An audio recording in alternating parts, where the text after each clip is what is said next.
বিহু মঞ্চত শিল্পীৰ দৰদাম বিতৰ্কই এক দুখজনক কাহিনীলৈ ৰূপান্তৰিত হৈছে কামৰূপ জিলাৰ বকুৰ টিলুচনত। টিলুচন গাঁৱৰ প্ৰয়াত খগেন কলিতাৰ পুত্ৰ জিতেন কলিতাৰ ক্ষেত্ৰত সংঘটিত হৈছে মানৱ অধিকাৰ উলংঘনৰ দৰে ঘটনা। জিতেন কলিতাই সাংবাদিক মাতি মূল ঘটনাৰ সবিশেষ বৰ্ণনা কৰি কয় যে যোৱা বছৰ টিলুচন আঞ্চলিক ৰঙালী বিহু সন্মিলনীয়ে এগৰাকী শিল্পীক অধিক মাননি মাতিছিল, কিন্তু বকুৰ কিছু নিলগৰ বিহু সন্মিলন এখনে অতি কম মূল্যৰ মাননি মাতে। এই ক্ষেত্ৰত টিলুচন আঞ্চলিক ৰঙালী বিহু সন্মিলনীয়ে কিয় অথবা কি কাৰণত শিল্পীগৰাকীক অধিক মাননি মাতিছে ইয়াকে প্ৰশ্ন উত্থাপন কৰিছিল। লগতে জিতেন কলিতাই কোৱা অভিযোগ অনুসৰি বিহু পতাৰ নামত চৰকাৰে আগবঢ়োৱা 1.5 লাখ টকাৰ কেলেংকাৰীৰ কথা ৰাজহুৱাভাৱে ফাদিল কৰিছিল। এই কথাতে বিহু উদযাপন সমিতিয়ে খঙত খৰ্গহস্ত হৈ জিতেন কলিতাৰ ওপৰত একঘৰীয়া কৰাৰ সিদ্ধান্ত গ্ৰহণ কৰে। আনকি জিতেনৰ লগত থকাৰ বাবে 80 বৃদ্ধা মাতৃ আৰু ভাই ভনীকো জিতেনৰ পৰা নিলগত থকাৰ চূড়ান্ত ৰায় ঘোষণা কৰে।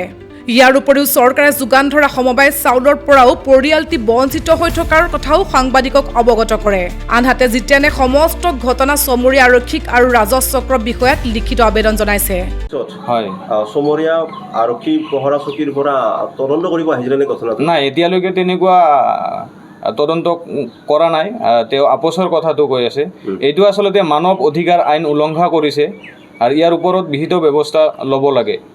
মই এইখিনি বিচাৰোঁ আৰু মই প্ৰশাসনক অনুৰোধ জনাইছোঁ যে ইয়াৰ ওপৰত অতি সোনকালে ব্যৱস্থাটো লওক। 1000 টকা জৰিমনা দিব লাগে ৰাইজৰ তাতে। এইটো 1000 টকা আৰু ৰাতি থকাৰ কাৰণে 5000 টকা দিব লাগে। আৰু কোনে ক'লে এই সমস্যা এই কথাখিনি? এইটো ৰাইজৰ সভাপতি সেক্ৰেটাৰী উল্লেখ কৰিছে। ৰাজ্য সভাপতি নাম জানে? জানো। কি নাম? সভাপতি সেক্ৰেটাৰী নৰেন কলিতা আৰু ৰিপুঞ্জ কলিতা। আপুনি ক'ত বিয়া হৈছে? মই চাইলত হৈছো, ইয়াতে উঠি আহিছো। ইয়াতে উঠি আহিছে? ইয়াতে আপোনাৰ ছোৱালীজনী ইয়াতে থাকি ৰাখি আপুনি কৰ্মত ব্যস্ত থাকে। যেতিয়া ছোৱালীজনী খবৰ ল'ব আহে তেতিয়া আপুনি ফাইন ভৰিব লাগে। আপুনি মানে টিলুচন ৰাইজৰ লগত আপুনি লগ হৈ আছে। ঠিক আছে। আপুনি আপোনাৰ মাক মাতাৰ বাবে মোৰ মাক মাতাৰ হয় মই 3000 টকা ফাইন ভৰিব লাগিছে। এতিয়া মই 3000 টকা ক'ৰ পৰা দিম? দিনত 500 টকাই নাপাওঁ। নিজ মাতৃ হয়, নিজ মাতৃকটো মাতিবই লাগিব। মোৰ মাক নামাতিলে মই আৰু কেনেকৈ থাকিম? আচ্ছা, এতিয়া আপোনাৰ সমস্যা কিবা হৈছে? মোৰ সমস্যা মানে বহুত সমস্যা। মই মুঠতে বাচি নাথাকোঁ। নক'ব? মানে কিয় মোৰ দুটাই ল'ৰা। ডাঙৰ ল'ৰাটোক মই মাতব নোৱাৰোঁ। সৰু ল'ৰা তাকে ঘৰীয়া গ'লা, তাৰে লগত ময়ো এখৰীয়া।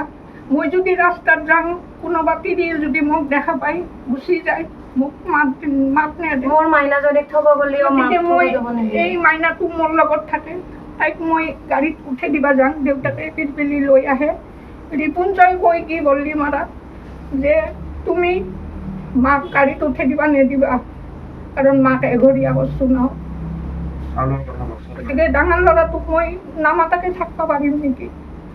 আৰু সি মোক মাহত পইচাটো দিয়ে, সেই পইচাটো বেলেগৰ হাতত দিবা দিছিল, মোক মাতি দিবা হাত দিছিল। তাৰে আপোনাৰ দুটা পুত্ৰ, ডাঙৰ ল'ৰাক সমাজে ৰাখিছে আৰু সৰু ল'ৰাক এঘৰীয়া কৰিছে। এইটোতো ঘৰ অন্যায় হৈছে, কিন্তু সৰু ল'ৰাকে এঘৰীয়া কৰিছে। সৰু ল'ৰাৰ লগত আপোনাকো এঘৰীয়া কৰিছে নেকি? মোকো এঘৰীয়া কৰিছে। কালি মই সুধিছিলোঁ তাহাঁতক, মোকো এঘৰীয়া কৰিছে না বোলে। আপুনি গাঁৱত যাব নোৱাৰে? মই নাযাওঁ। কিন্তু ইতিমধ্যে মই গমেই নাপাম, কিন্তু মই ৰাইজৰ বাসিন্দা। এতিয়া মই চাউল আনিব পৰা নাই। মই চাউল কেনেকে আনিম? মাতাই নাই। সমবায়ৰ এজেণ্টজনৰ তাতে চাউল আনিব গ'লে আপোনাক মানে নিন্দা কৰিব। সেইকাৰণে মই যাব নোৱাৰোঁ ন। বকুৰ পৰা Dipika Talukdar, news desk report.